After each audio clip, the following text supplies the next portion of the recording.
Bien, bonjour à tous, bienvenue. Je suis très heureux de vous retrouver pour ce second volet du séminaire consacré à l'expérience communale. Ce thème, vous le savez, nous l'avions abordé l'année dernière au large. Nous l'avions abordé par ses abords disciplinaires et en longue durée. Nous avions, je vais y revenir pour en tirer un rapide bilan, faire une sorte de parcours un peu libre dans les souvenirs que m'ont laissés l'année dernière. Nous avions donc tenté de varier les approches successivement en histoire visuelle, c'était la première séance, puis en philosophie politique, puis en sociologie historique et enfin en anthropologie du politique pour caractériser schématiquement l'accentuation principale ou disons dominante des 4 séances transdisciplinaires de 2017. Et nous l'avions fait en parcourant un arc chronologique qui se tendait depuis la cité grecque jusqu'à la Commune de Paris en 1871, et en tentant de saisir à chaque fois, je dirais, les effets de transparence entre ces différentes expériences politiques. Et cette année, le choix est tout autre, puisqu'il s'agit de faire l'histoire d'une expérience politique datée et située, celle de la commune italienne, ou plus précisément celle des communes en Italie. Avant de laisser la parole à Pirosh Kanadji, qui a vaillamment pris en charge cette première séance et que je remercie et que je salue et dont je souhaite la bienvenue, mais je lui dis aussi qu'elle va maintenant devoir un peu patienter parce que j'ai à produire quand même une introduction générale, eh bien je souhaiterais effectivement articuler quelques propos sous forme donc d'une justification de ce qui, à mon sens, n'est pas un repli, mais disons un dépli, ou en tout cas une explicitation de l'enquête. Et cette enquête, je ne peux l'appeler autrement que généalogique, d'où le titre que je vous propose, Généalogie d'une forme de vie, car il me faut également introduire et justifier le sous-titre que je vous propose cette année. Vous avez le programme qui circule, La vie civique. Mais d'abord, rapidement, pourquoi généalogie? Pourquoi encore généalogie? Ou plus justement, pourquoi généalogie à nouveau? Je vais m'appuyer ici sur le dernier volume paru chez Vrin en 2016 du séminaire d'Alain de Libera, L'archéologie philosophique, séminaire avec lequel j'entretiens finalement un dialogue à distance. Il s'agit du séminaire donné ici même en 2013-2014, où Alain de Libera justifiait et définissait sa démarche d'archéologie philosophique par 2 patronages. Le premier est évident et attendu, je n'y reviens pas, c'est Michel Foucault. Le second est plus inattendu, c'est Robin Collingwood, philosophe britannique, qui n'a guère été lu en France, sinon peut-être par Paul Ricoeur. Collingwood nous permet de comprendre qu'une archéologie philosophique ne consiste pas seulement à exhumer des thèses ou des énoncés, à les agencer rationnellement, thématiquement ou chronologiquement, le plus souvent en reconstituant des généalogies intellectuelles, mais au contraire, ou à côté, à réeffectuer le passé dans le présent. Plus précisément, sa méthode de constructive reenactment consiste à réeffectuer un questionnaire d'origine, c'est-à-dire à reconstituer les problématisations. L'histoire nous fournit, en somme, un gisement d'énoncés sous forme de solution, mais quel était le problème? C'est toujours la question, alors là pour le coup, dite en termes foucaldiens, quel est le problème? Et là, en l'occurrence, l'émergence d'une forme politique communale en Italie, à ce moment-là, à quel problème, au fond, elle tentait de répondre? Quel problème tentait de résoudre les expériences communales en Italie entre, disons, le XIIe et le XIVe siècle? Donc, réactiver un questionnaire, c'est en refaire un questionnement. C'est donc se resituer à un moment où ça doit s'inventer, où c'est possible, nécessaire. Et je cite justement les derniers mots d'Alain de Libera dans la première séance de son séminaire. L'archive n'est pas un dépôt mort, c'est une énergie fossile. C'est là, dans ce que j'appelle l'énergie de l'archive, qu'il faut chercher ce qui rend nécessaire, et d'abord simplement possible, puis réel, une certaine forme de pensée. Si l'archéologie à laquelle je vous suggère de travailler ensemble cette année n'est pas philosophique, mais historique, alors il suffirait peut-être de substituer la forme de vie à la forme de pensée et de réfléchir à ce que peut être la forme politique d'une vie civique, du vivere civile, de l'expérience communale italienne. Mais dans ce transfert ou dans ce déport qui oblige à considérer l'expérience politique dans sa dimension vécue, existentielle, sensible, ordinaire, matérielle, impolitique. Je reviendrai plus tard sur l'allongement du questionnaire que cela suppose. Se conserve l'acuité donc du questionnement proposé par Alain de Libera, ce qui rend nécessaire et d'abord simplement possible, puis réel, une expérience politique. J'avais l'année dernière introduit le séminaire par une réflexion sur cette expression « renouveler l'expérience », lorsqu'il s'agit à la fois de refaire la même expérience, de la faire à nouveau, mais aussi de la rendre nouvelle par le simple fait qu'elle se répète et ainsi de nous rendre nouveaux, à nous-mêmes.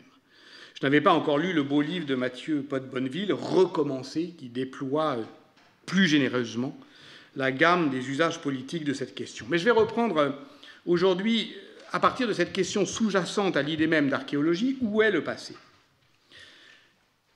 Où va le présent lorsqu'il devient passé? Où loge-t-il? Où se niche-t-il? Où attend-il patiemment qu'on le relève? Où, pour le dire dans le lexique de l'histoire des émotions qui va nous intéresser tout à l'heure, est-il possible que nos joies évanouies soient perdues à jamais? Si l'on ne craint pas en vain, alors où ressurgiront nos peurs anciennes? Ce sont des questions qui, au fond, posent aussi celle de la continuité de l'histoire, lorsque nous avons eu à choisir, lorsque les chemins ont bifurqué, les directions qu'on n'a pas prises, celles qui dessinaient des futurs non advenus dans le devenir politique, dans cette expérience, sont-elles vraiment perdues à jamais? Ces questions engagent la possibilité d'écrire une histoire discontinue, hétérogène, des pouvoirs qui ne dévident pas la pelote de la souveraineté ou qui ne dévalent pas la pente fatale de la construction des États, mais qui rend compte effectivement de la pluralité des expériences acquises, transmises, déposées, mises en réserve ou mises en attente. Il est un texte qu'Aiden White fit paraître en 2014 sous le titre The Practical Past et dont Philippe Carrard vient de donner une traduction dans une anthologie récemment traduite sous le titre L'Histoire s'écrit, parue aux éditions de la Sorbonne, quelques semaines avant la mort d'Aiden White. Je trouve que ce volume est assez précieux pour redonner un visage à ce nom propre qui n'en était plus tout à fait un, qui était devenu le nom commun d'une sorte d'épouvantail narrativiste que certains avaient gonflé comme une baudruche contre laquelle ils se réservaient des victoires faciles, puisque, évidemment, c'était par définition une de leurs créatures. Et s'il m'intéresse d'en dire quelques mots ici, alors que ce n'est pas vraiment notre sujet, c'est parce que ça me permet de faire le lien entre ce que nous engageons aujourd'hui en séminaire et ce que j'ai achevé en cours sur les fictions politiques il y a quelques semaines, donc quelques mots, si vous le voulez bien. Ce texte commence par une réflexion sur le roman historique postmoderne, celui de Thomas Pynchon, Don DeLillo ou Coetzee, à partir d'une belle lecture d'Austerlitz de Sebald. Le narrateur, vous le savez sans doute, il conduit une quête manquée ou une enquête contrariée sur son propre passé, qui l'amène à parcourir un circuit monumental où, d'une certaine manière, chaque édifice lui ment. Parce que le passé a été déposé là, mais ce qui se présente comme un héritage est en fait à chaque fois un obstacle dans la connaissance du passé. Au fond, Sebald a écrit les anti-lieux de mémoire, parce qu'il découvre au fur et à mesure de ces déconvenus que ceux qui ont fait l'histoire, et pas seulement en l'occurrence les nazis, étaient aussi attachés à dissimuler les traces de leurs actions qu'à les célébrer. Et au fond, il est alors, comme dans les archives de la planète d'Albert Kahn, dont Adrien Genoudet nous avait parlé l'année dernière, il est au milieu des choses déposées, s'interrogeant sur la capacité des lieux à nouer du commun, désorienté en somme par ce que Siegfried Kracauer appelait l'environnement matériel dont nous disposons. Est-ce que je m'égare? Oui, sans doute, mais permettez-moi de poser une question. Comment alors, si on se reporte sur notre terrain, comment alors un lecteur conséquent de Sebald peut-il continuer à croire qu'on lit dans une ville italienne comme dans un livre ouvert?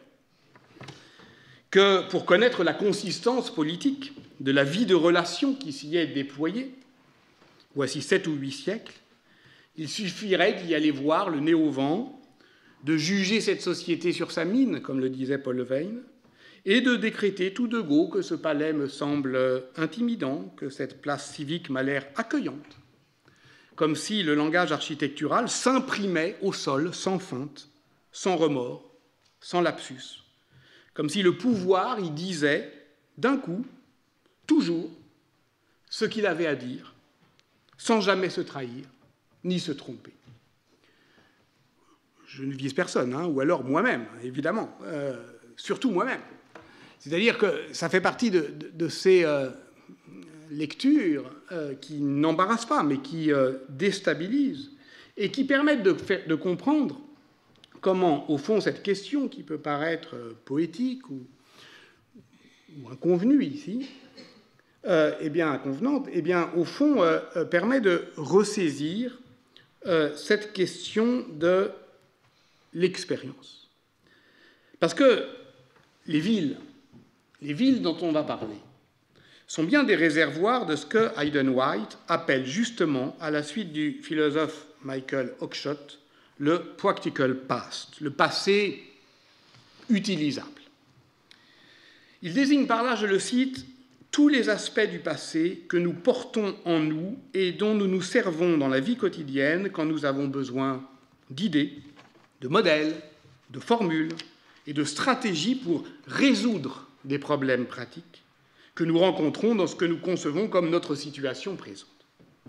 Ce passé utilisable, donc, s'oppose en tout au passé historique, en tant que le passé historique est une version corrigée et organisée du passé, certifiée comme authentique, c'est-à-dire adéquate à ce qui s'est passé, mais qui est en somme une fiction théorique qui n'existait pas, ou pas vraiment, ou plus, avant d'avoir été restituée par des historiens professionnels. Donc, on va voir, peut-être, les acteurs de la pataria agissent au nom d'un passé utilisable.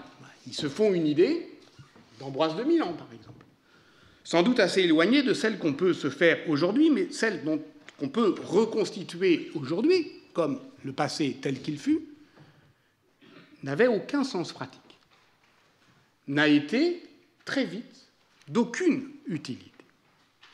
Ce n'est jamais au nom du passé historique que l'on agit, mais au nom d'un passé qui peut être dit pratique, au sens de Kant, ce qui est né de la conscience exclusivement humaine de la nécessité de faire quelque chose. En ce sens, le passé utilisable de Hayden White peut être rapproché du champ d'expérience de Reinhard Koselleck, c'est-à-dire un dépôt de souvenirs archivés, d'idées, de rêves, de valeurs, qui sert de ressource, de mobilisation et d'émotion, pour reprendre l'expression de la séance d'aujourd'hui. Or, ce qui s'y dépose, c'est plus souvent un refoulé littéraire qu'un réel historique. Et c'est pourquoi, effectivement, c'est de cela que la littérature est l'archive. C'est ce qu'elle documente, ce passé utilisable. Ce qui s'y dépose, c'est au fond ce qu'Alain Bourreau appelait, dans son livre sur le droit de cuissage, la disponibilité sociale du souvenir. Par exemple, et pour reprendre un thème qui a été obsédant l'année dernière, Lorsque l'on évoque aujourd'hui dans les luttes le souvenir de la Commune de Paris, il n'y a à peu près aucun rapport avec ce que fut historiquement la Commune de Paris. Ce qui pose d'ailleurs entre nous, puisque nous sommes entre nous, la question de la responsabilité des historiens de profession face à ces mobilisations d'affects politiques. Les récuser ou les rectifier ne sert à rien, puisque ce n'est pas du passé historique dont il est question. Y acquiescer est un choix militant possible, parfaitement légitime, mais dont la légitimité n'engage en rien le savoir académique dont ils sont dépositaires. La seule attitude qui me semblerait éthiquement et professionnellement discutable serait de confondre ou de feindre de confondre ce passé utilisable avec le passé historique. Or, si l'on a choisi l'année dernière de travailler sur les effets de transparence entre les différentes formes historiques d'expérience communale, c'est bien, au fond, pour tenter de trouver une place au savoir historien dans l'effervescence actuelle, je dirais, du faire commune, qui est notre morale politique minimale, ou de secours, ou de refuge. De trouver une place à ce savoir historien qui ne soit ni un discours d'escorte des enthousiasmes révolutionnaires, ni une censure systématique de la capacité mobilisatrice de l'expérience historique. D'où le recours, effectivement, au concept d'expérience, dont je rappelle qu'il signifie, dès le XIIIe siècle, une connaissance acquise par la pratique. C'est ainsi, dans le Trésor de Brunetto Latini, qu'il est défini, et par extension, la somme de ces connaissances accumulées, une longue expérience. S'il est devenu, depuis, le mot de passe des méthodologies historiques ou historiennes, désignant au fond toutes les opérations de pensée d'une science non expérimentale, comme l'histoire, eh bien, c'est évidemment dans une perspective qui est globalement pragmatique. Mais le concept d'expérience entend alors l'institution du commun, ou l'acte de faire commune, comme un moyen, par des corps accumulés, par des langages déliés, un moyen de consentir à se lier. Voilà, c'est ça, faire commune, c'est consentir à se lier. Et voilà pourquoi j'avais cru bon de rappeler l'année dernière ce qu'était une situation sartrienne, à partir de l'analyse du groupe en fusion de la critique de la raison dialectique, qui ne se stabilise que par le serment. Faire commune, c'est donc toujours faire l'expérience d'un courage, d'une endurance, d'une inventivité, d'une force que l'on ne se connaissait pas et que l'on découvre en situation, mais qu'on les découvre dans l'aveuglement de ses propres moyens, d'où la nécessité ensuite de l'instituer quelque part. Alors, nous avions l'année dernière commencé et terminé par la Commune de Paris, commencé depuis l'évocation du film de Peter Watkins, notamment, qui introduisait lors de la première séance à ces effets de transparence du temps que nous avons interrogés, parce que j'avais dit, si un jour il nous arrive de parler de la commune italienne, alors on ne pourra pas faire comme si ce mot ne résonnait pas particulièrement. Et on ne peut ni le neutraliser, d'abord parce qu'on n'en a pas vraiment envie de le déminer, ni le laisser agir inconséquent, incontrôlable dans notre dos. Donc il faut bien lui trouver une place, et cette place, au fond, c'est celle qu'avait interrogée avec Riccardo Ciavolella, notamment lors de la dernière séance du 13 juin, organisée par Quentin de Lermoz, cette question qui n'était pas seulement morphologique, qu'y a-t-il de commun dans toutes les formes de mobilisation ou d'insurrection qui agissent au nom de la commune, ni seulement contextuelle, comment ne pas ramener l'événement à la chronique désespérante de ce qu'il échoue toujours à faire advenir, mais la ramener quand même à la possibilité qu'il ouvrait, et qui pose donc largement la question du temps. Guillaume Mazot pour l'expérience révolutionnaire des communes parisiennes, ou Claire Jude de la Rivière pour les formes plus atténuées, plus étouffées d'insurrection de l'ordinaire à Venise à la fin du Moyen Âge, qu'elle étudiait comme des lieux de construction du sens moral et d'affirmation des compétences populaires pour penser le commun, tous s'interrogeaient sur le tempo qui va nous occuper, je crois, cette année. C'est-à-dire que la commune n'éclate pas, écrivait Jacques Rougerie. Elle s'impose et s'inscrit dans un lent glissement. Le très beau roman documentaire, je ne sais pas comment dire, pas historique, documentaire, de Michel Audouin, Comme une rivière bleue, paru depuis, rend sensible cette question, en déhiérarchisant dans un récit choral tous les différents événements qui font la consistance incertaine, hasardeuse de ces journées révolutionnaires, sans justement les hiérarchiser en fonction de ce que nous avons, nous, retenu comme important, les jours d'élection, les jours d'émeute, les jours de répression, mais les autres jours aussi, et au fond à comprendre à ce moment-là que le politique ne s'énonce pas toujours là où la politique s'annonce bruyamment.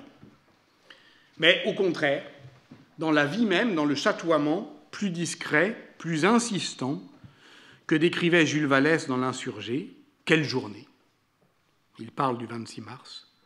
Ce soleil tiède et clair qui dore la gueule des canons, cette odeur de bouquet, le frisson des drapeaux, le murmure de cette révolution qui passe, tranquille et belle comme une rivière bleue, ces tressaillements, ces lueurs, ces fanfares de cuivre, ces reflets de bronze, ces flambées d'espoir, ce parfum d'honneur. Ça, si on arrive à saisir ça, c'est quelque chose, effectivement, comme la vie même. Et voilà pourquoi, dans la séance qu'il avait organisée autour de la cité grecque, et qui s'intitulait déjà « Le politique comme forme de vie », et c'est donc cette expression que je reprends là dans cette introduction sur l'archéologie d'une forme de vie, Paulin Ismard s'interrogeait sur la fascination des historiens pour les formes paroxystiques de la manifestation politique, quand il s'agit au contraire de comprendre comment durent les institutions, comment elles s'installent, elles finissent par se faire oublier, comment elles s'usent, comment elles déçoivent, comment parfois elles parviennent à faire surmonter la déception qu'elles inspirent. Et ça, effectivement, le ramener dans un tempo qui est un tempo de l'usure, de la fatigue démocratique, de cette institution octante qui ne se laisse pas simplement réduire à ses formes paroxystiques, d'une commune qui ne s'institue jamais, mais qui, on va le voir d'une certaine manière, ne se dit que pour recommencer, que pour reprendre, ne se laisse saisir qu'à la dérobée. Tout cela, évidemment, je pense, peut nous être utile dans notre enquête d'aujourd'hui. S'appuyant notamment sur la définition du politique par Josiah Huber, c'est-à-dire le politique grec, qui n'est plus seulement appréhendé sur le mode d'une rationalité nouvelle ou, disons, d'une ontologie communautaire spécifique, mais qui met en avant des normes, des procédures, des compétences qui produisent, au fond, c'est ça le politique grec, une forme de maximisation des capacités individuelles et collectives à expérimenter, à négocier, à coopérer. C'est peut-être cela, effectivement, instituer le commun, rien que cela, mais tout cela. Et en ce sens, le politique est bien une forme de vie. Et l'on doit évidemment distinguer dans l'existence humaine une sphère d'activité publique, une sphère d'activité privée et une sphère d'activité civique, proprement grecque, dans cet intervalle. Parce que c'est ça, effectivement, qui était à l'horizon, me semble-t-il, de cette histoire chorale de la communauté euphonique accordée que proposait cette séance de Paulin Ismard, c'est que, au-delà, effectivement, de ce qu'on connaît bien depuis Jean-Pierre Vernant, c'est-à-dire creuser un vide au cœur de la cité où se déposera la force et où viendra se précipiter la parole d'une communauté qui agit au fond par compétition saine et non meurtrière. Au-delà de ce vide, il y a la question de l'intervalle, c'est-à-dire créer au fond un intervalle entre la vie publique et la vie privée où on va loger, insinuer une forme civique d'existence. Tout en somme, puisque je parle d'intervalle, est affaire de rythme. D'où la question de l'effervescence et de la stabilisation. Avec cette idée que la commune, je le répète, échappe toujours à sa fondation. Alors, dans le cas de la commune italienne, c'est tout à fait frappant, puisque ça a été très banal dans l'histoire communale. On ne peut jamais dater son émergence, mais le constat documentaire qu'un jour, elle est déjà là. Et depuis un certain temps. Et je n'arrive pas à croire que cette effervescence documentaire du toujours déjà là depuis un certain temps, un laps de temps, un intervalle, soit accidentelle. La chronologie donc de l'apparition des consulats, première forme institutionnelle de l'autonomie urbaine, une des questions les plus classiques de l'histoire communale italienne, au fond, nous prouve que ce qu'on peut dater, c'est moins la naissance des consulats que l'émergence des consuls dans la documentation, toujours à la dérobée, toujours au hasard des sources, qui apparaissent pour parler d'autre chose, des consuls qui font autre chose. Le cas Pisan se détache en amont, 1081-1085, mais la chronologie se resserre ensuite dans les années 1095-1115. En 1081, par exemple, pour rester vraiment dans l'émergence, l'empereur Henri IV renonce à sa juridiction sur la cité de Pise et promet de ne plus nommer de marquis de Toscane sans le consentement de 12 Pisans à élire dans le Commune Colloquium. Ah bon? Donc il est déjà là. 4 ans plus tard, les documents pisans mentionnent l'existence de consuls, mais qui agissent et qui constituent la première émergence documentaire. Aucun événement fondateur n'institue la commune. La commune n'est pas fondée. Elle n'aura donc rien à commémorer. Jamais. Ce qui est lourd de conséquences. Or, qu'est-ce que fonder ? Ou alors elle commémorera autre chose, c'est-à-dire un avant-hier qui est avant la commune, qui est justement l'effervescence précommunale, dont Pirochka nous parlera peut-être si elle veut, elle fait ce qu'elle veut. Dans la tradition philosophique, fonder, ce n'est pas seulement rendre possible, mais nécessaire. Je cite ici Gilles Deleuze, l'opération du fondement consiste à rendre nécessaire la soumission de la chose à ce qu'elle n'est pas. Mais c'est bien parce que les communes italiennes n'ont pas de fondement, c'est bien parce que leurs commencements ne sont pas une origine, qu'elles s'inventent des fondateurs violents, que leurs romans de fondation mettent toujours en scène des héros en rupture, en colère, traîtres, exilés, qui cherchent leur vengeance, qui font violence à la ville. Et voilà, au fond, ce qui justifie aussi la nécessité d'une archéologie politique et qui nous permet de la pratiquer d'un cœur léger parce qu'elle ne cherche aucune origine.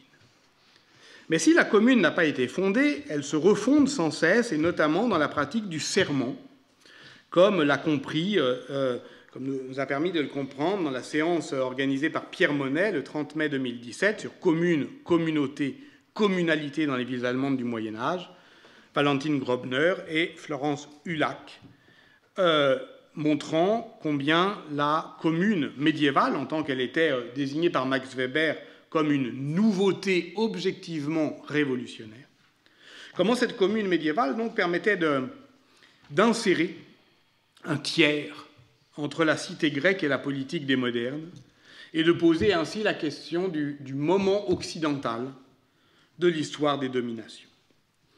Avec, on s'en souvient, cette opposition thématisée par Durkheim entre conjuration et conspiration, et c'était Olivier Richard qui avait décrit les formes d'assermentation politique qui fait de la commune une conjuration rituellement renouvelée et se refondant sans cesse le jour du serment en communauté sacrale.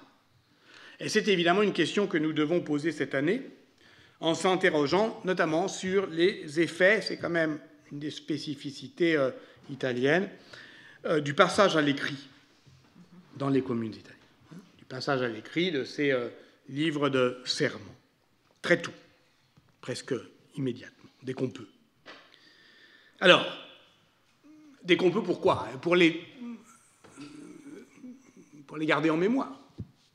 Mais pourquoi les garder en mémoire ? Que faire, au total, de ce passé communal ? On rejoint ici notre première réflexion sur le passé disponible et sur les rejeux de l'expérience. Face à la cité grecque, la pensée des modernes a expérimenté successivement, comme l'a rappelé Yves Saint-Omer l'année dernière, 3 attitudes: l'oubli ou l'indifférence, la métaphore et, plus rarement, le retour critique. On pourrait reprendre ces catégories pour les tester sur l'historiographie des communes italiennes.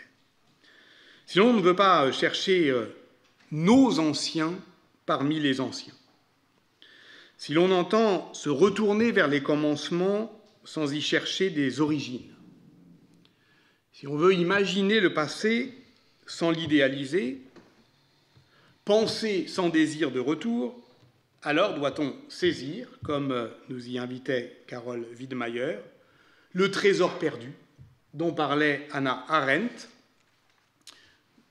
la somme des expériences qui attendent d'être réeffectuées dans le présent, ou, pour le dire comme Castoriadis, le germe où demeure visible et opérante, pour le présent, la pérennité virtuelle de certains accomplissements. Dans un livre qui est paru tout récemment et qui s'appelle Res Publica, histoire romaine de la chose publique, Claudia Moatti propose une histoire discontinue, hétérogène, de la chose publique, placée sous le signe de ce qu'elle propose d'appeler l'altéronomie, c'est-à-dire l'aptitude sociale à l'imagination politique, à l'altérité comme à l'altération, au clivage dans les conceptions et les pratiques. Je la cite. Autrement dit, ce n'est pas parce que chacun, à un même moment, parle le même langage, que tout le monde s'entend sur les mots, ou y investit de même manière les mêmes affects, le même engagement, la même conviction. Reconnaître l'altéronomie dans la capacité à former société, c'est saisir ce que Nicole Laureau appelait pour la cité grecque le lien de division, c'est-à-dire les formes les plus variées de dissensus, de dissension civique. C'est elle, ultimement, la discordia, qui fait la vie civique. Alors, impossible, évidemment, de décrire la complexité des mutations, des ruptures, des résurgences de cette histoire fragmentaire et discontinue. Il suffit que propose Claudia Moatti, et dans lequel j'ai commencé à me plonger d'ailleurs, parce que je n'ai pas tout lu encore, mais bon, il suffit de dire pour l'instant qu'elle ne renvoie ni à une origine, ni à une essence, ni même à un modèle à imiter. Ce qui demeure à la toute fin, et je la cite à la dernière page, c'est une référence mobilisatrice qui ne permet pas assurément de définir la nature de la res publica, mais qui dit quelque chose d'unique, que la chose publique est incertaine et imprécise, fluctuante et ouverte, en tant qu'elle est du ressort des citoyens, l'effet même de leur rapport conflictuel, de leur dissensus originaire et surmontable, seule condition de la politique comme monde commun.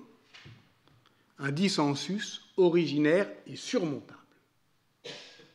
Et dès qu'on ne veut plus le surmonter, dès qu'on désespère à le croire surmontable, alors on expérimente d'autres formes qui en procèdent, autoritaires, seigneuriales, impériales dans le cas romain. Le caractère insaisissable de la res publica, qui en fait ce que Claude Lévi-Strauss appelait un signifiant flottant. Parce qu'en latin, vous le savez bien, res s'applique à un nombre infini de référents matériels ou immatériels qui peuvent être quelque chose ou pas. C'est même pas forcément une chose. Le res n'est donc même pas matériel. C'est le vide de la chose, qu'on appelle en grec kénos. Et la nature kénotique de la res publica fait qu'elle est susceptible, selon les situations, de différents types d'investissements, d'extension ou de rétrécissement. Par exemple, dans le cas du langage politique communal, italien, j'avais beaucoup plus modestement tenté de montrer qu'un syntagme comme le bien public ou le bien commun, bene comune, pouvait, tour à tour, se dépolitiser, se repolitiser, se dépolitiser, ne rien dire, c'est-à-dire ne plus rien discriminer, parce que tout le monde, évidemment, le vise, et puis d'un coup se repolitiser, parce que désignant des choix en termes fiscaux, en termes édilitaires, en termes judiciaires. Et donc, justement, tout est dans cette discordance qui, au fond, fait de cette indistinction originelle, de cette acception non substantielle des choses, une ontologie de l'action. Voilà. Au fond, à la fin, il ne reste plus que ça, c'est-à-dire l'acte humain seul qui permet de clarifier le monde et surtout de le remplir. Le monde, je cite Claudia Moatti encore, n'existe qu'en tant qu'il est l'objet de l'intérêt des citoyens ou de leurs conflits. Alors évidemment, toute l'histoire, c'est que la res publica romaine ne demeure pas dans cet état d'instabilité kénotique qui la rend ouverte et disponible à l'agir humain, à l'expérience d'une vie politique au sens plein, qui, on le comprend, ce sens politique n'est pas seulement la participation au jeu des institutions, puisque dès le IIe siècle, au fond, la chose publique entre dans le monde des discours juridiques, historiques, politiques, ce qui réduit inévitablement sa part d'indétermination. Et à ce moment-là, effectivement, la res publica est en chemin de se souder en république. Mais comme vous le savez, les Romains, aucun Romain ne pensait vivre dans un régime politique qui s'appelait la République. Puisque le fait de concaténer res publica en republica, c'est une invention d'humaniste. Et précisément, au milieu du XVe siècle, avec Francesco Patrizzi à Sienne, puis Leonardo Bruni à Florence, c'est avec lui, surtout Bruni, que la res publica et la monarchie s'opposent désormais exclusivement.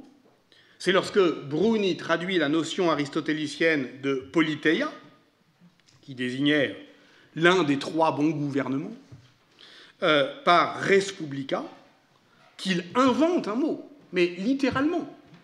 Il invente un mot pour désigner à la fois un moment de l'histoire de Rome et une aspiration universelle à le retrouver, à retrouver un régime républicain, qui alors est simplement dit non monarchique. Et c'est évidemment pour décrocher la res publica de la généalogie du républicanisme qu'écrit Claudia Moatti, mais également pour la rematérialiser. Donc nous retrouvons ici notre démarche archéologique visant ce qui reste de ces sociétés disparues, ces vestiges archéologiques, architecturaux, mais aussi textuels. Et on sait bien que dans le cas de la commune italienne, les renouvellements historiographiques visent bien des choses, toujours des choses. La chose matérielle, la chose construite, la chose écrite, cette attention renouvelée à la matérialité devant nous guider pour saisir la dimension sensible de l'expérience. Et on pourrait même poursuivre et montrer que, comme le montre Emanuele Conte, la compréhension du droit des choses dans la pensée juridique médiévale, eh bien, est fondamentale pour saisir l'institution de la commune italienne. C'est tout cela que doit nous amener à aborder archéologiquement l'expérience communale comme forme de vie. Et vous voyez que, évidemment, c'est pour ça que je parlais d'un allongement du questionnaire, il est bien plus étendu que ce que l'on appelle de manière étriquée dans nos régimes contemporains la vie politique.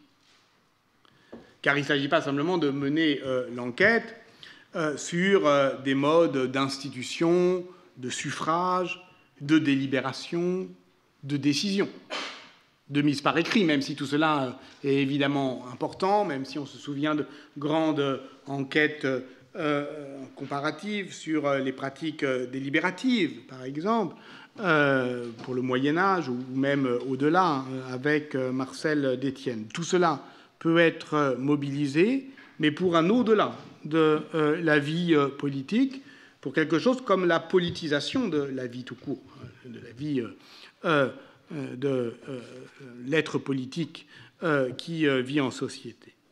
Et au fond, c'est toute cette vie sociale qui se trouve saisie par cette forme. Ça engage l'usage des corps parlants, leur manière de s'assembler, de se disperser, de circuler, de transiger, et bien évidemment d'énoncer le monde, de parler, et de ainsi le faire advenir parce qu'il l'habite.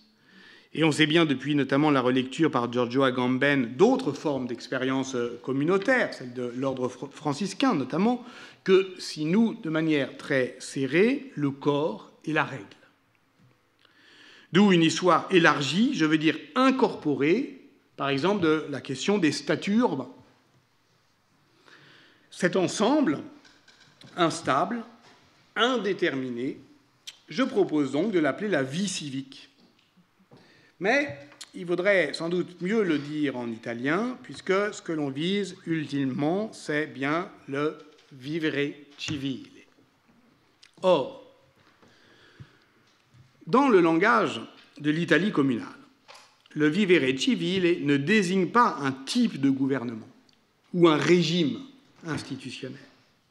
Il ne désigne jamais la forme de domination caractérisée par la participation des citoyens à l'autogouvernement de la cité.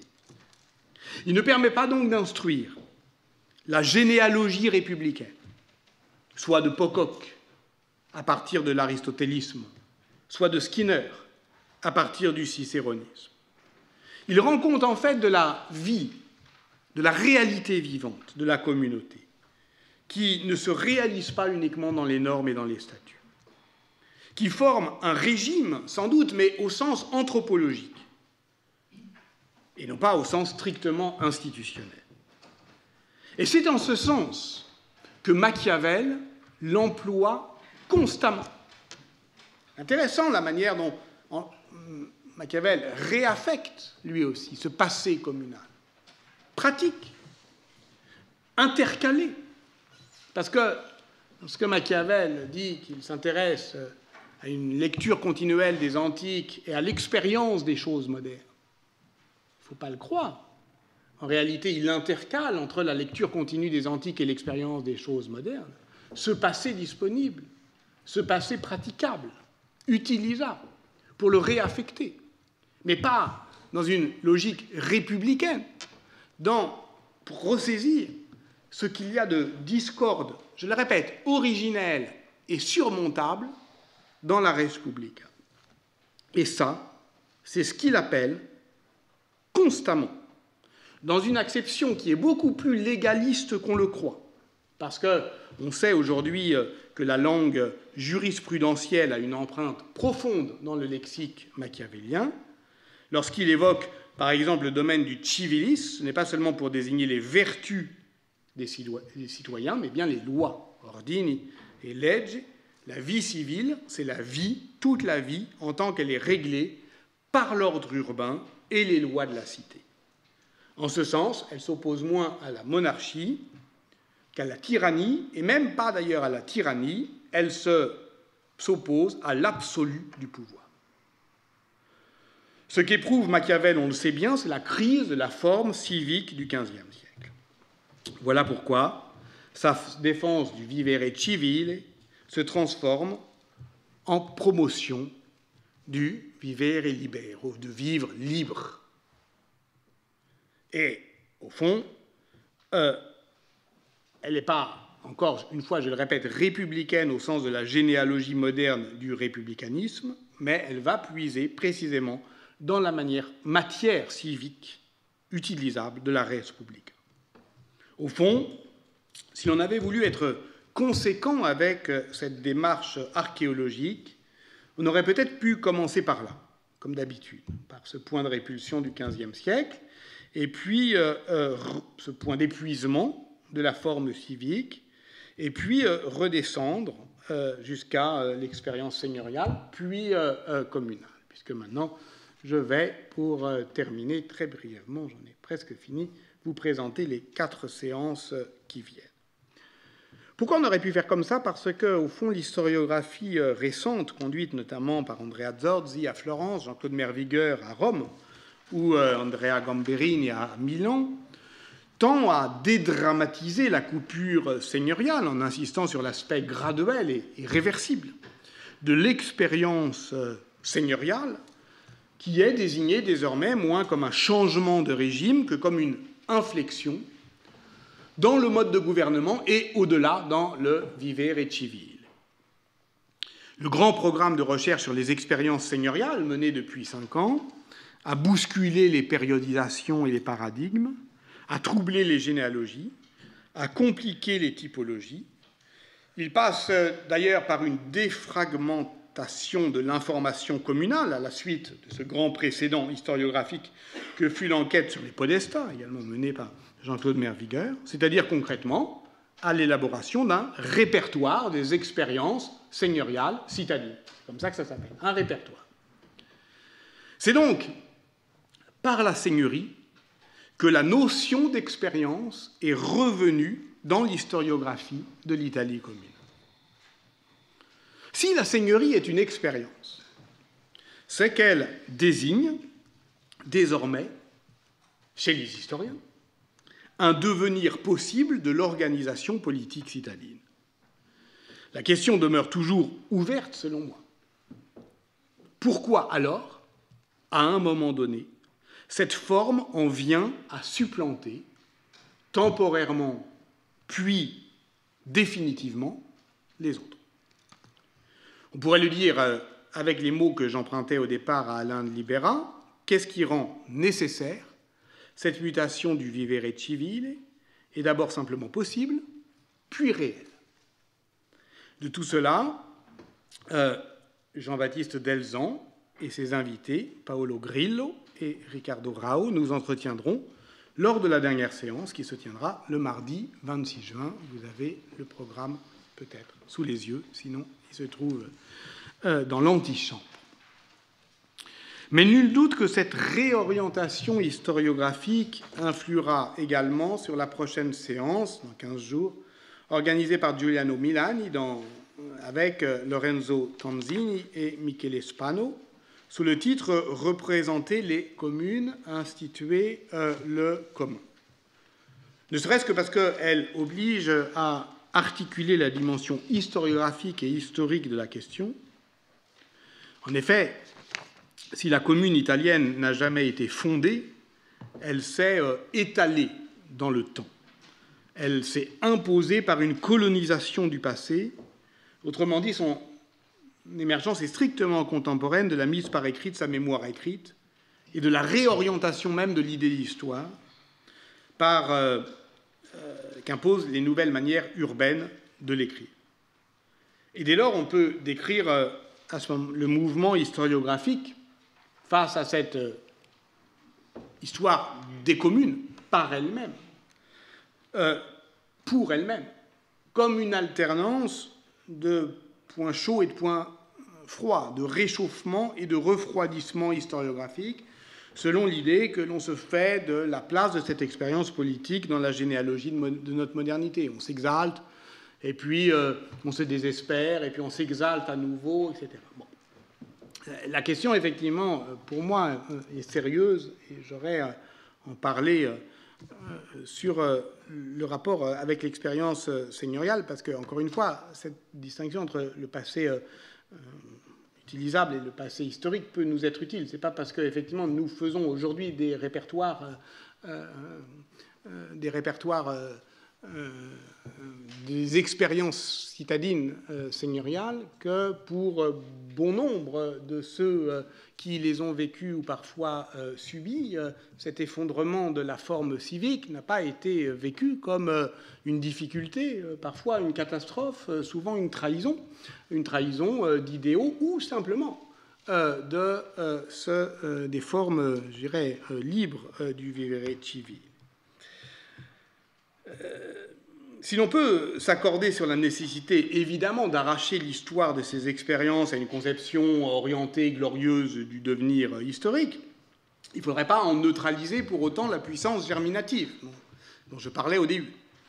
De ce point de vue-là, je trouve, mais c'est une suggestion, qu'une relecture attentive de Sismondi pourrait réserver quelques surprises. C'est-à-dire de ce moment effectivement exalté et romantique, Sismondi, né à Genève, auteur d'une monumentale histoire des républiques italiennes du Moyen-Âge, en 16 volumes parus entre 1807 et 1818, qui peut être considérée comme la grande synthèse européenne sur l'histoire des villes italiennes, qui en fait une histoire discontinue, c'est ça qui est intéressant, une histoire de l'émancipation, mais une histoire discontinue. Une histoire exaltée, sans doute, c'est le plus rousseauiste des historiens. Son succès est immense, son influence est durable. Elle le doit sans doute à sa puissance narrative. Il s'appuie largement sur les anciennes chroniques communales. Il n'hésite pas à adopter son style épique.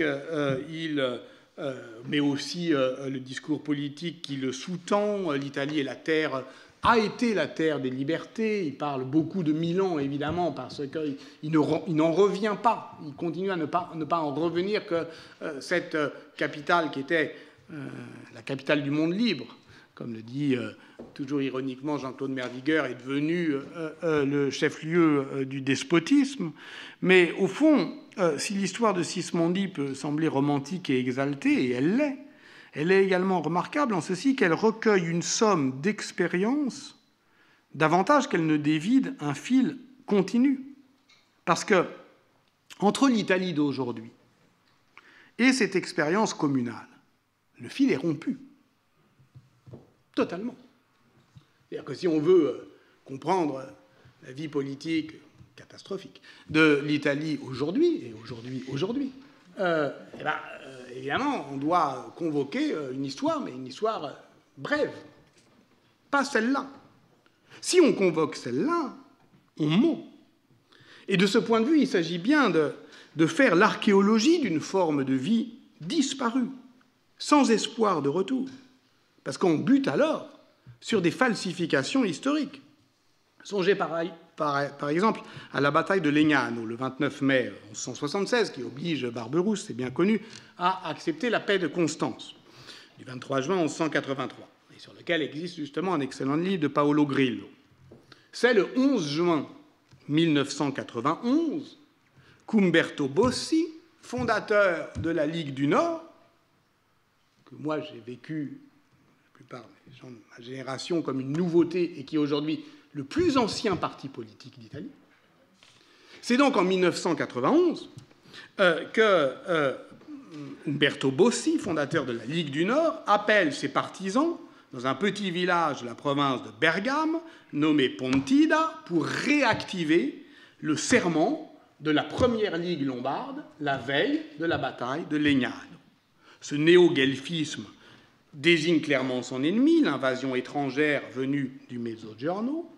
Il nous indique effectivement que toute pensée de la défense de la forme de vie ou du mode d'existence est systématiquement potentiellement xénophobe et peut se retourner toujours comme un gant.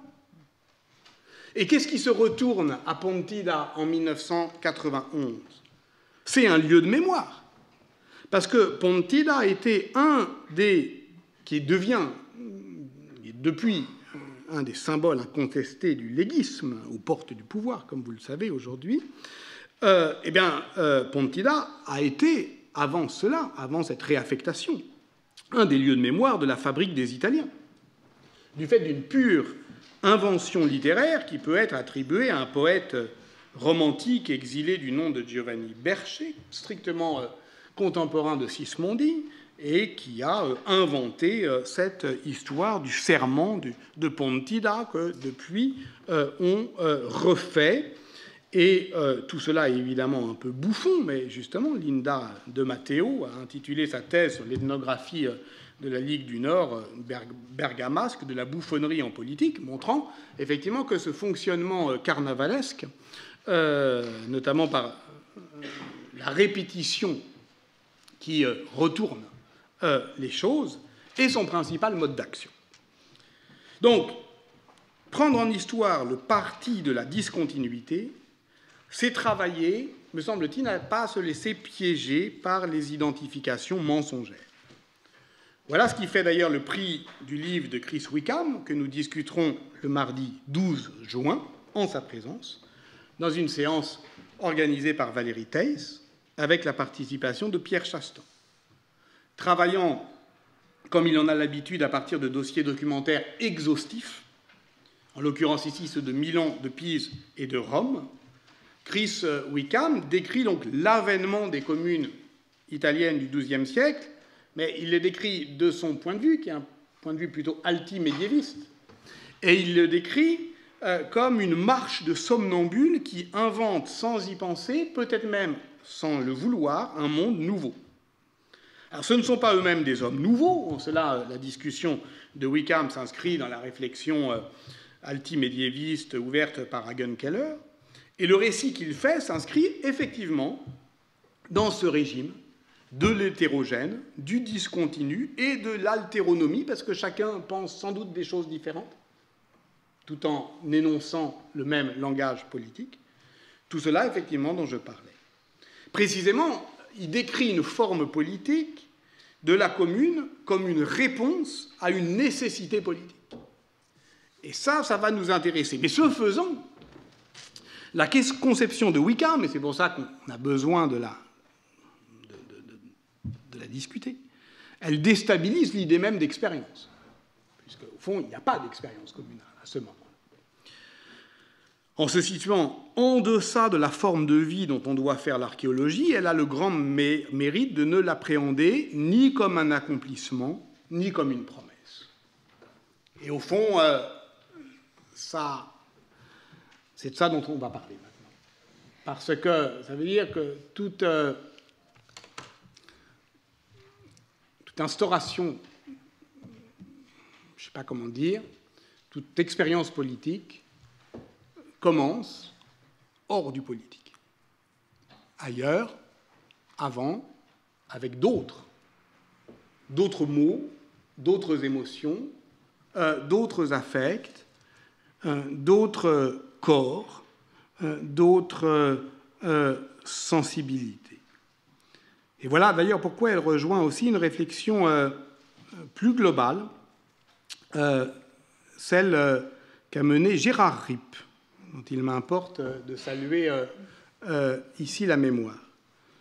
Il est mort quelques semaines après avoir soutenu sa monumentale thèse d'État sur Padoue et son contado, 10e, 13e siècle, ce qui devrait normalement suffire à éteindre définitivement la fausse nostalgie de cet exercice qui a quand même épuisé des générations entières. Et cette thèse magnifique, par ailleurs, évidemment, mais qui l'a empêché aussi de faire ce qu'il avait vraiment envie de faire, c'est-à-dire travailler sur Nietzsche, sur Raymond Queneau, etc., prenait l'expérience communale au large, en montrant que la commune était la poursuite de la guerre féodale par d'autres moyens. Je me souviens qu'il était l'assistant de Pierre Toubert et que l'un et l'autre m'ont donné à l'université de Paris mes premiers rudiments d'histoire italienne. C'est là où je rencontrais, vous voyez ce qui m'amène, Pirochka, qui travaillait alors sur sa magnifique thèse parue en 2000 sous le titre « Le don des larmes au Moyen-Âge », un instrument spirituel en quête d'institution. À l'époque, je ne comprenais vraiment pas ce qu'elle trouvait à ces pères de l'Église. Bon, maintenant, je ne sais pas si je comprends plus, mais enfin, je l'admets. Et c'est ce moment-là où, effectivement, Pirochka a trouvé la voie vers une histoire renouvelée des émotions.